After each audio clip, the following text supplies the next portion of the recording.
Good morning students. आज और मेरा जो टॉपिक है वो है the fundamental theorem of arithmetic. तो सबसे पहली बात तो हमें ये जाननी होगी कि जो फंडामेंटल थ्योरम ऑफ अर्थमेटिक है इसका यूज़ क्या है, क्योंकि हमें मैथ्स में कोई भी चीज़ पढ़ने से पहले उसका यूज़ आना बहुत ज़रूरी है। ठीक है, तो देखिए हम सभी एचसीएफ और एलसीएम के बारे में हम सभी जानते हैं। तो जब भी हमें एचसीएफ या एलसीएम करना होता है तो हम क्या करते हैं, हम उसका प्राइम फैक्टर करते हैं। तो किसी भी प्राइम फैक्टर को जब हम करते हैं तो उसमें से कि देखिए हमने ये कि 240 का हमने क्या किया, प्राइम फैक्टर कर रखा है यहाँ पे। तो एग्जांपल समझते हैं इसे, या फिर देखिए मैं आपको एक एग्जांपल समझाता हूँ। देखिए ऐसे मान लीजिए कि आप यहाँ पे 25 का प्राइम फैक्टर करते हैं। ठीक है, 25 का प्राइम फैक्टर करेंगे आप, 5 5 ज़ा 25 एंड 5 1 ज़ा 5।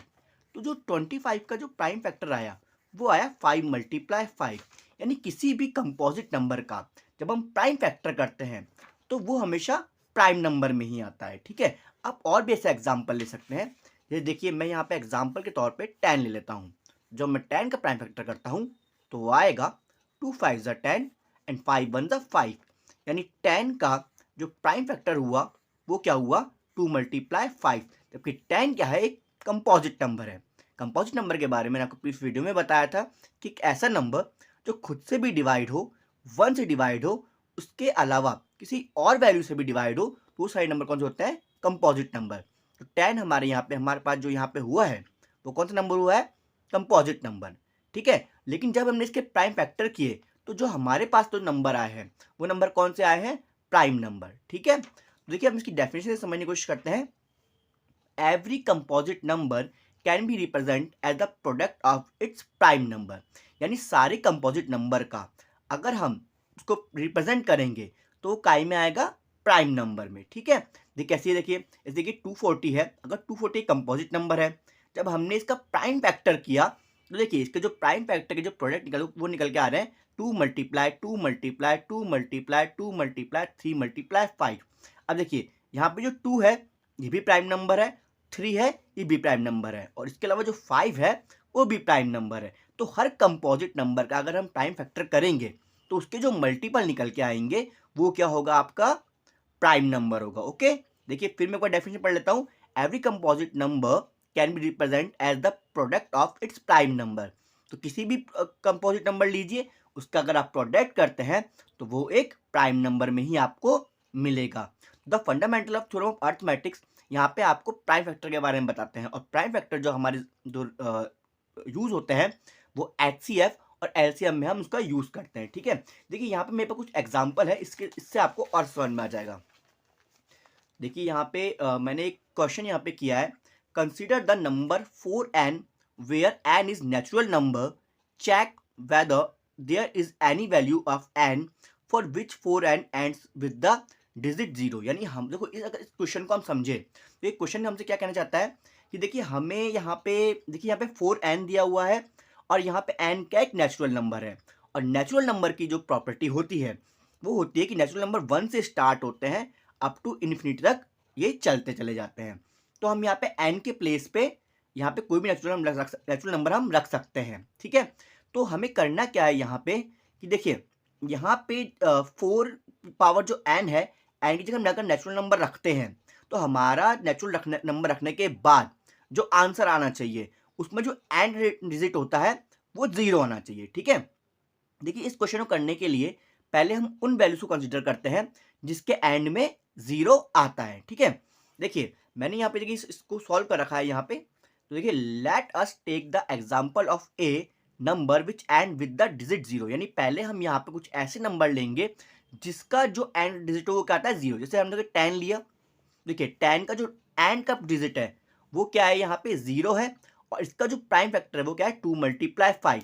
वैसे अगर हम 100 एग्जाम्पल ले तो 100 का प्राइम फैक्टर क्या आएगा, 2 × 5 तो यानी हमें ये बात पता चलती है कि अगर किसी नंबर के एंड में अगर 0 लगता है तो उसके मल्टीपल में 2 और 5 जरूर होना चाहिए। ठीक है, या तो 2 हो या 5 हो। और वैसे भी अगर 5 की डिविजिबल के रूल की बात की जाए तो जिन नंबर के लास्ट में 0 लगता है या 5 लगता है वो हमेशा 5 से जरूर डिविजिबल होते हैं। यानी यहाँ पे ये बात समझ में आ गई है कि अगर कोई नंबर 0 से एंड होगा तो उसके मल्टीपल में 5 तो होगा ही होगा, ठीक है। अब हम दोबारा अपने क्वेश्चन पे आते हैं। देखिए हमें यहाँ पे 4n दिया हुआ है, तो here we note that number ending with 0 has both 2 and 5 as their prime factor. यानी देखिए हमने यहाँ यही बात तो नोट की। देखिए जब एंड में 0 आ रहा था तो हमारे पास 2 और 5 था, जब 100 आ रहा था 2 मल्टीप्लाई 5 मल्टीप्लाई 5 था। यानी हमें यहाँ यही पता चल गया कि अगर हमारे को एंड में 0 लेना है तो हमारे पास जो हमारे प्राइम फैक्टर होंगे वो 2 मल्टीप्लाई 5 तो होंगे ही होंगे, ठीक है। अब देखिए जो हमारा क्वेश्चन है वो पूछ रहा है 4n के लिए, और n क्या है यहाँ पे, नेचुरल नंबर। देखिए मैं पहले बता चुका हूँ कि नेचुरल नंबर जो होते हैं वो 1 से स्टार्ट होते हैं अप टू इन्फिनिटी तक होते हैं, ठीक है। देखिए हमने यहाँ पे 4 के, अगर हम 4 का प्राइम फैक्टर करते हैं तो 2 मल्टीप्लाई 2 आता है। अब देखिए 4 का हमने प्राइम फैक्टर किया, तो अगर 4 का प्राइम फैक्टर मैं करता हूँ तो वो करता है 2 2 ज़ा 4 एंड 2 1 ज़ा 2। तो देखिए इसको हमने क्या किया, प्राइम फैक्टर में लिख लिया, और n इसकी पावर थी तो हमने एज इट इज लिख दिया, ठीक है। देखिए हमें यहाँ क्या पता चल गया कि does not have 5 as a prime factor. देखिए इसमें क्या 2 तो आ रहा है पर प्राइम फैक्टर में 5 नहीं आ रहा है, जबकि हमने जब क्वेश्चन देखा था कि 10 के एंडिंग में 0 किसके आता है, तो हमने यहाँ पे 2 मल्टीप्लाई 5 देखा था, ठीक है। तो देखिए हमारे पास यहाँ पे 2 तो है पर 5 नहीं है, ठीक है। तो इस कारण यहाँ पे इसका जो एंड हुआ वो 5 से मतलब जो 0 पे नहीं होगा, ठीक है। अगर हम आगे इसको करना चाहते हैं, देखिए आप पूरी कोई भी पावर एन की देखिए रख लीजिए, अगर आप 1 रखते हैं तो ये 4 1 4। देखिए मैं आपको यहाँ करके दिखाता हूँ, एक बार अलग से इसको सॉल्व करके दिखाता हूँ। देखिए यहाँ पे 4n है, अगर आप पावर 1 रखते हैं तो ये 4 आएगा, अगर 2 रखते हैं तो ये 16 आएगा, एटसेट्रा कोई भी पावर रख लीजिए, इसके एंड में 0 नहीं आएगा। एंड में 0 नहीं आने का रीजन ही मेन ये है कि जिसके प्राइम फैक्टर 2 मल्टीप्लाई 5 की फॉर्म में होते हैं वहां पे एंड में क्या आता है, 0 आता है, ठीक है। इसका अगर और एग्जाम्पल देखा जाती है, आप 20 का प्राइम फैक्टर कीजिए तो क्या आएगा, 2 1 ज़ा 2, 0 का 0, 2 5 ज़ा 10, 5 1 ज़ा 5। तो देखिए यहाँ पे 2 मल्टीप्लाई 5, यानी देखिए यहाँ पे भी जो प्राइम फैक्टर हो रहा है वो क्या आ रहा है, 2 मल्टीप्लाई 5। तब इसके एंड में क्या आया, 0 आया। यानी यहाँ पता चल गया इस बात का हमें कि अगर हमारे पास 0 आएगा तो उसका जो प्राइम फैक्टर होगा 2 मल्टीप्लाई 5 की फॉर्म में होना चाहिए। इसलिए क्या हुआ, यहाँ पे ये एंडिंग विद 0 नहीं होगा। ओके, आई थिंक आपको समझ में आ गया होगा। देखिए इसी तरह का एक और क्वेश्चन है मेरे पास।